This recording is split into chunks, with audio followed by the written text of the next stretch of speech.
So how do I know if my annuity is qualified? Hi, my name is Stan The Annuity Man, America's annuity agent, licensed in all 50 states. I do know one thing. I'm qualified. I'm qualified to do this video because I'm the top agent in the country. I represent all carriers, but we're going to talk about qualified annuities after this.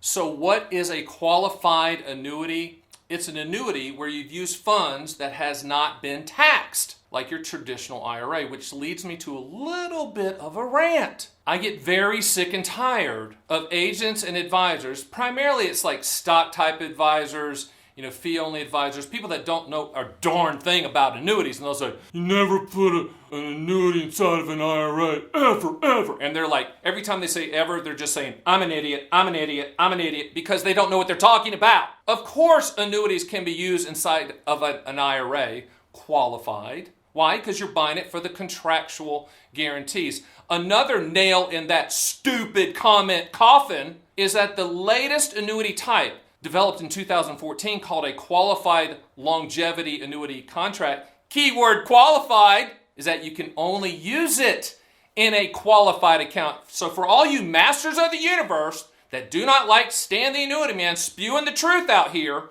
yes, annuities can be used in IRAs. Yes, annuities can be used in qualified accounts. And why would you use them? You would use them because you're buying them for the contractual guarantees. You're owning them for what they will do, not what they might do. So if your advisor, your master of the universe stock portfolio guy is out there saying, never put an annuity in an IRA, you need to get up and walk the heck out because they have no idea what they're talking about. Am I clear? So what is a non-qualified annuity? It's an annuity that you use the funds from a non-IRA type asset, like a checking account, a banking account, a savings account, a brokerage account that's not an IRA. That's a non-qualified annuity. Now, why is that important, Stan the Annuity Man? Because didn't you just say that all contractual guarantees are the same, whether it's a qualified account or a non-qualified account? Yes, I did say that, and thanks for remembering. That's very good of you. Now, the key, though, is because the contractual guarantees are the same, once you take money out, I did do a heart. Did you see that? Once you take money out of the annuity, the taxation of that money depends on whether it's non-qualified or qualified. So can a qualified annuity be jointly owned? So can Chester and Martha own the annuity inside of Chester's IRA? No, they can't. But that doesn't mean Martha's not going to be a part of it. In an IRA, you, the owner of that IRA, can own the annuity. But you can choose to add your spouse or partner. Chester could choose to add Martha to the annuity payout, be a joint annuitant, which is annuitant, getting into the weeds here, like annuity lingo. Annuitant is the payee, who's the payment based on. So it could be a joint annuitant with your spouse or partner, but that spouse or partner cannot own the annuity. Only you, the IRA owner, can own the annuity. Do you have to pay taxes on your non-qualified annuity? But if you're asking it, do I have to pay taxes, Stan, on my non-qualified annuity? The answer is yes, when you take the money out. So if you have an immediate annuity that's in payment form in a non-qualified, non-IRA account, you're paying taxes on the interest portion of that lifetime income stream. But if you have a multi-year guarantee annuity or a fixed indexed annuity or variable annuity, and those are kind of deferred annuities under that category, deferred annuities, you can defer those gains, and you can just let it grow for as long as you want in a non-qualified setting. But when you take the money out, you do have to pay taxes on that money, and it's taxed at ordinary income levels, last in, first out, LIFO. I'm not a CPA, I'm not a tax lawyer, and you should never take tax advice from anybody other than those two people. That's a pretty basic thing that you can take to them and say, Stan the Annuity Man said, my non-qualified annuity, do I have to pay taxes? He said yes, and he said when you take the money out, it's taxed at ordinary income levels and at LIFO. And you know what your CPA and your tax lawyer is going to say? That Stan the Annuity Man knows what the heck he's talking about.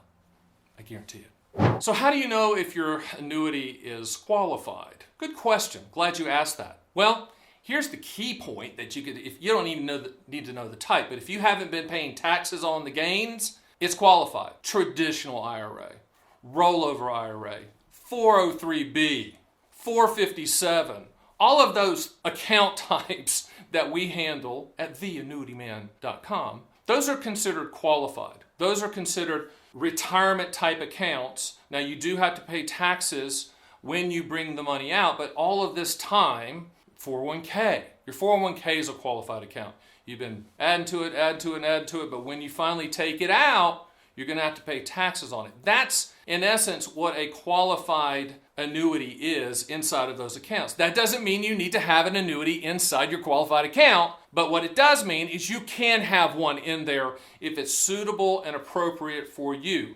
Remember, ask yourself 2 questions and remember the acronym PILL before buying. I'll go over them real quick for you. The 2 questions: what do you want the money to contractually do? When do you want those contractual guarantees to start? And the PILL acronym is Principal Protection, Income for Life, Legacy, and Long-Term Care, Confinement Care. If you don't need to solve for those 4 problems, one of those or more of those 4 problems, you do not need an annuity, whether it's non-qualified or qualified. But just remember, because you're going to read a lot of stuff on the internet, and you're probably going to be told stuff by your advisor not to put an annuity of any type inside of your IRA. That's garbage, as they say it in France. It's garbage. You buy an annuity for the contractual guarantees, what it will do, not what it might do. You never buy an annuity for the hypothetical, theoretical, projected, back-tested, hoped unicorns chasing the butterflies scenario that's being pitched. Never buy the dream, because you're going to own the contractual realities. But with that being said, the contractual realities of annuities might fit your situation using qualified money. All right, so I get a call the other day. And by the way, when I do this, for the old people, they know that's a phone. I showed it to my daughters, who are 22 and 24. They thought I was like sticking something in my ear. They do this. Young people do phones like this. Old people do phones like this.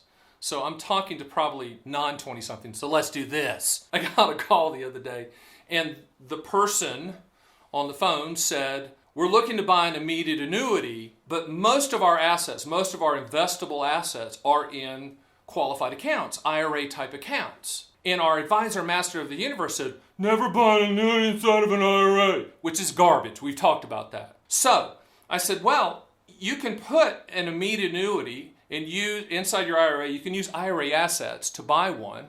And when the income stream starts, you're going to be taxed at ordinary income levels, just like any money coming out of an IRA. So it makes sense if you need lifetime income and the only assets that you really have are the IRA type assets. You can do that. Here's another thing you need to understand, and this kind of blew the guy away, because the guy says, well, what about required minimum distributions? What about RMDs, Stan the Annuity Man? Cool part about that is when you buy an immediate annuity with IRA funds, okay, the RMDs for the funds you bought that for that immediate annuity. So for instance, let's just say you bought a $100,000 immediate annuity using IRA assets. And that income stream is coming out, let's just say you're getting $1,000 a month. That $1,000 a month that you're paying taxes on will fully satisfy the required minimum distributions for that $100,000 immediate annuity that you purchased inside of your IRA. Sounds good to me, turnkey, but just remember this. If you need guarantees, if you need principal protection guarantee or a lifetime income type guarantee, and you have IRA assets, primarily, you really don't have a lot of non-qualified. You have qualified assets that you can use. It's okay to use an annuity contractual guarantee to solve for that specific goal using IRA qualified assets. Hey, thanks for watching. Subscribe and like, and I'll see you next time.